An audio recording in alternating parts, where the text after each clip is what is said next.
नमस्कार, स्वराज एक्सप्रेस में आपका स्वागत है। मैं हूं आपके साथ कविता पांडे और सीधे हरियाणा चलेंगे, जहां पीएम नरेंद्र मोदी सभा को संबोधित कर रहे हैं।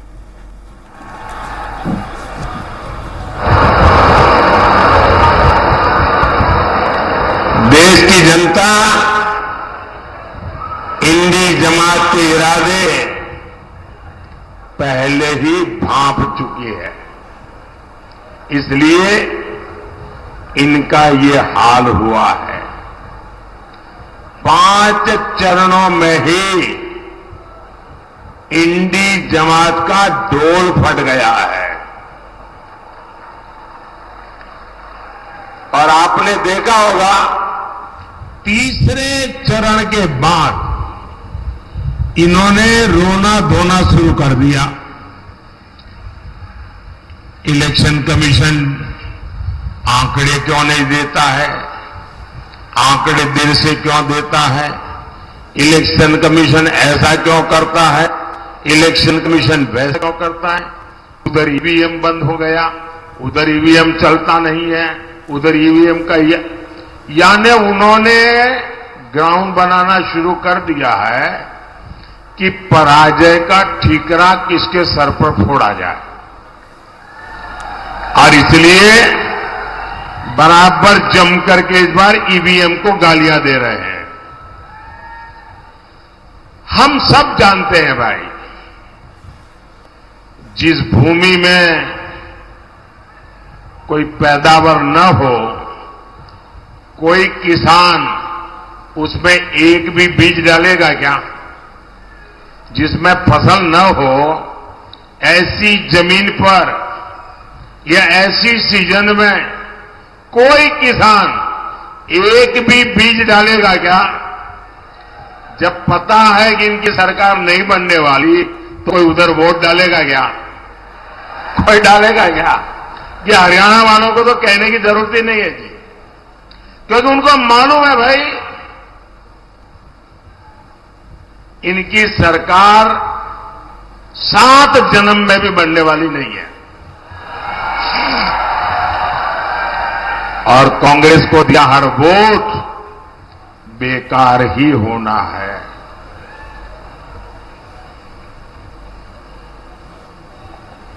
इसलिए आपको सरकार बनाने के लिए वोट करना है। और सरकार किसकी बनने जा रही है? किसकी सरकार बनेगी? बच्चे बच्चे को पता है किसकी सरकार बनेगी। साथियों, 24 के चुनाव में पूरा देश कांग्रेस की सच्चाई जान गया है। कांग्रेस और इंडी वालों के लिए देश में भी बड़ा उसका अपना वोट बैंक है। इन लोगों ने वोट बैंक के लिए देश का विभाजन करवाया। एक भारत और दो मुस्लिम राष्ट्र बनाए।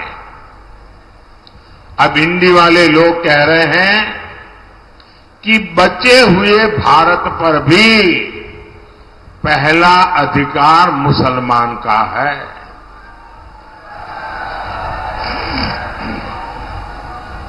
इन्होंने एससी, एसटी, ओबीसी, इनको जो बाबा साहब आंबेडकर ने आरक्षण दिया है, भारत के संविधान ने जो आरक्षण दिया है, इसको छीन करके वे वोट जिहाद करने वाले लोगों को देना चाहते हैं। आपने कल अखबारों में देखा होगा, टीवी पर देखा होगा, सोशल मीडिया में देखा होगा, बंगाल की हाईकोर्ट का जजमेंट आया है। और बंगाल में भी इंडी जमात का एससी, एसटी, ओबीसी के आरक्षण के खिलाफ उनका जो षड्यंत्र है, आरक्षण विरोधी उनकी जो मानसिकता है, उसका भंडा फूट गया है। बंगाल में इन लोगों ने क्या किया? बंगाल में इन लोगों ने मुसलमानों को रातों रात ओबीसी के सर्टिफिकेट दे दिया था। जो आरक्षण ओबीसी को मिलना चाहिए, वो सारा का सारा मुसलमानों को, और वो भी घुसपैठियों में बांटा जा रहा था। हाई कोर्ट ने बंगाल में पिछले 10-12 साल में मुसलमानों को दिए सारे ओबीसी सर्टिफिकेट रद्द कर दिए। अब आप देखिए, कोर्ट न होती तो क्या होता? ये पिछड़े समाज के लोग करते क्या? ये मेरे दलित भाई बहन क्या करते हैं? ये मेरे आदिवासी भाई बहन क्या करते हैं? लेकिन साथियों, आप ये इंडी जमात वालों की मानसिकता देखिए। बंगाल की सीएम ने घोषणा कर दी है कि वो हाईकोर्ट का फैसला नहीं मानेगी। वो मुसलमानों को ओबीसी का आरक्षण देकर रहेगी। आप मुझे बताइए, कांग्रेस हो, टीएमसी हो, इंडी गठबंधन के सारे दल तो अपने वोट बैंक के साथ डटकर खड़े हो गए हैं। फिर आपके साथ, हरियाणा के साथ कौन खड़ा होगा? कौन खड़ा होगा? इसलिए मैं हरियाणा के हर एससी, हर एसटी, हर ओबीसी को भरोसा देने आया हूं, जब तक मोदी जिंदा है, कोई माई का लाल, दलित का, आदिवासी का, पिछड़ों का आरक्षण छीन नहीं सकता है। वंचितों का जो अधिकार है, मोदी उसका चौकीदार है। और भाइयों बहनों, ये चुनावी भाषण नहीं है, ये मोदी की गारंटी है। साथियों, अपने वोट बैंक को खुश करने के लिए इंडी गठबंधन वाले कुछ भी कर सकते हैं। हमारे यहां हरियाणा में हर कोई दिन में 200-400 बार राम राम बोलता है। हर 10 कदम पर वो राम राम बोलेगा ही बोलेगा। राम राम के बिना हरियाणा में कोई काम होता है क्या? लेकिन कांग्रेस का बस चले तो हरियाणा में राम का नाम लेने वालों पर ये लोगों को गिरफ्तार कर ले। कांग्रेस पूरे देश से ही राम को हटाना चाहती है। कांग्रेस जब तक सत्ता में रही, उसने राम मंदिर नहीं बनने दिया। कांग्रेस ने राम मंदिर प्राण प्रतिष्ठा तक का बहिष्कार कर दिया। और अब तो शहजादे के सलाहकार ने तो एक और बड़ा खुलासा किया है। कांग्रेस अब अगर सत्ता में आई तो राम मंदिर पर ताला लगाने की फिराक में है। कांग्रेस चाहती है कि हरियाणा के लोग रामलला के दर्शन तक नहीं कर पाए।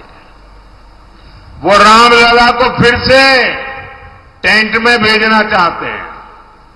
क्या हरियाणा के लोग ऐसा होने देंगे क्या?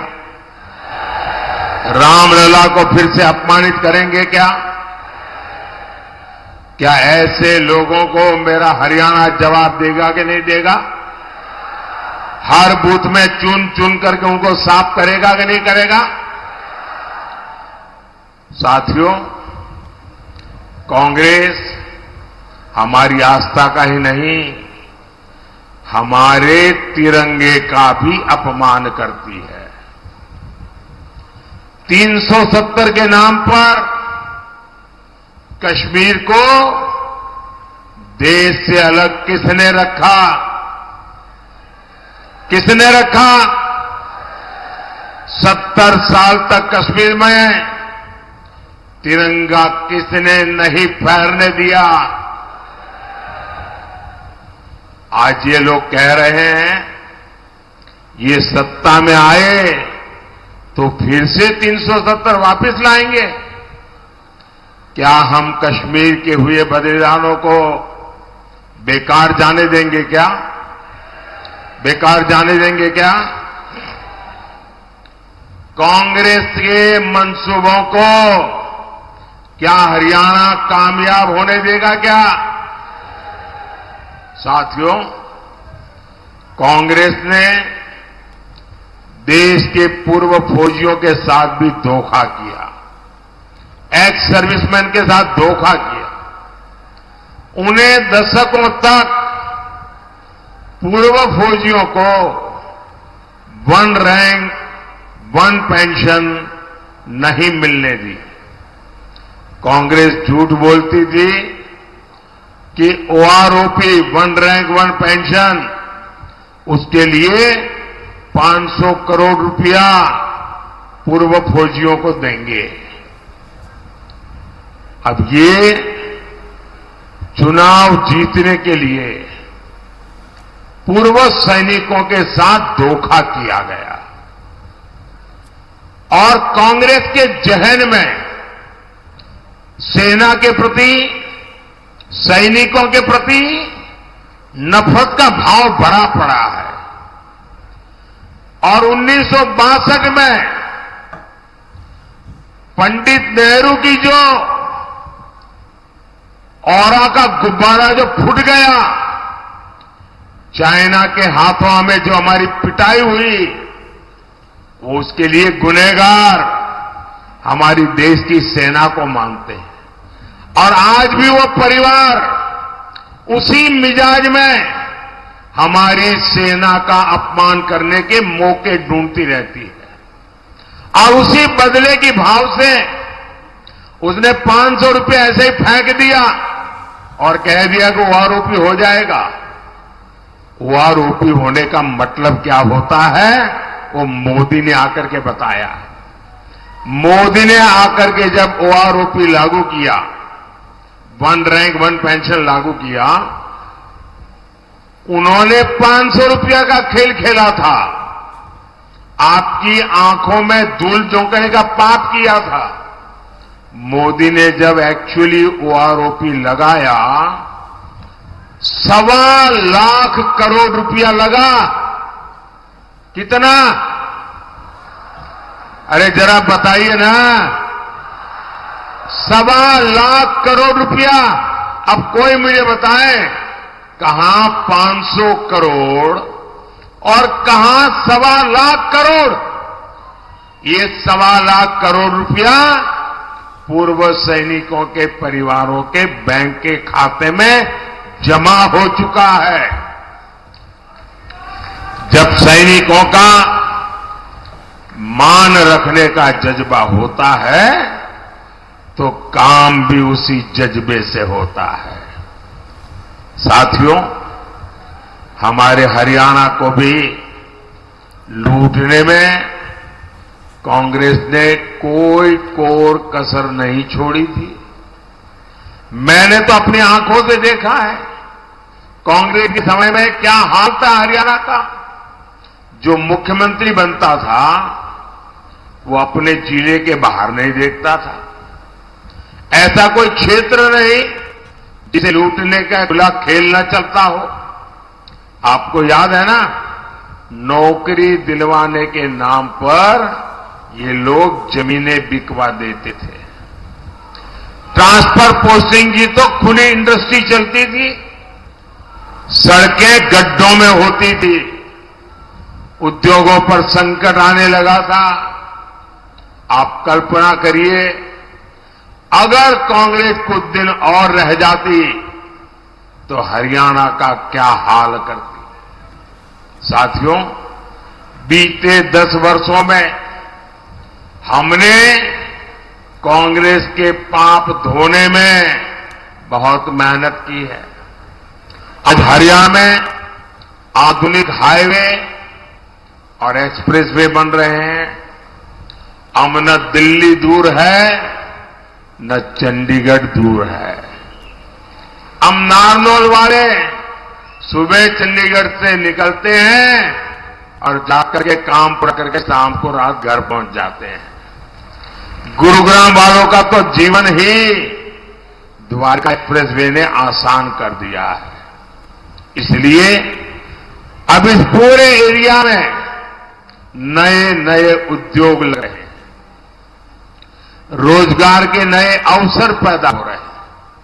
भाइयों बहनों, मैं गुरुग्राम के युवाओं से भी कहना चाहता हूं, अगले 5 साल ये देश में एक बड़ी क्रांति का समय होने वाला है। आप देखिए कैसे नए नए सेक्टर्स हमारे नौजवानों का भाग्य बदलने वाले हैं।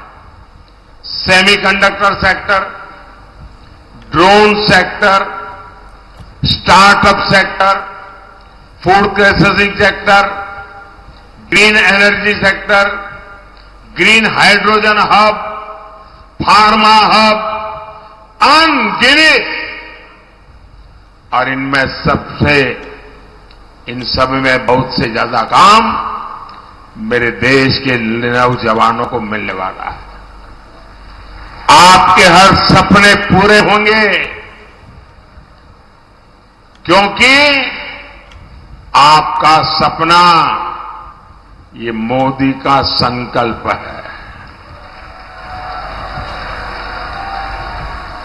साथियों, कांग्रेस के विश्वासघात का भुक्तभोगी तो हरियाणा का किसान भी रहा है। यहां उसने किसान को सिंचाई के पानी तक का इंतजाम नहीं किया। हम नहरों को जोड़कर यहां तक पानी पहुंचा रहे हैं। हमारी सरकार हरियाणा में 14 फसलों को एमएसपी पर खरीद रही है। हमारे भिवानी का किसान बाजरा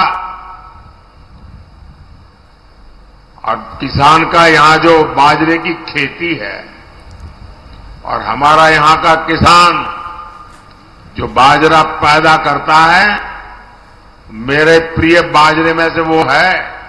और मैं याद है, यहां जब भी आया बाजरे की खिचड़ी अवर खाई।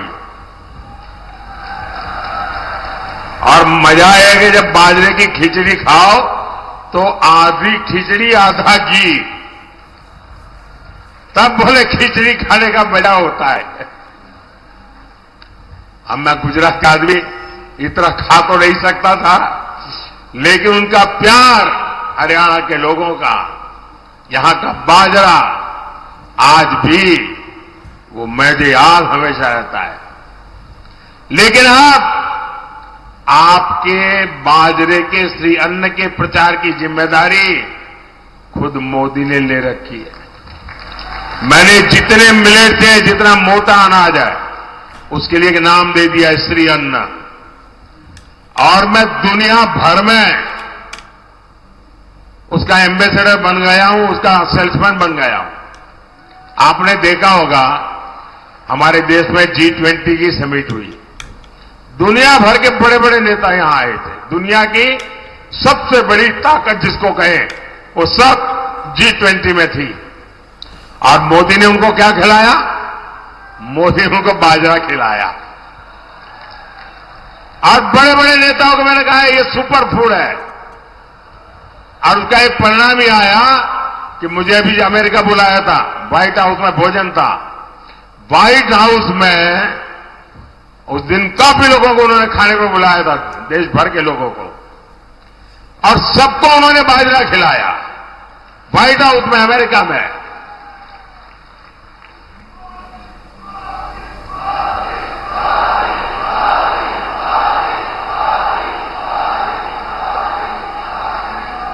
साथियों, इससे क्या मोदी का प्रचार हुआ क्या?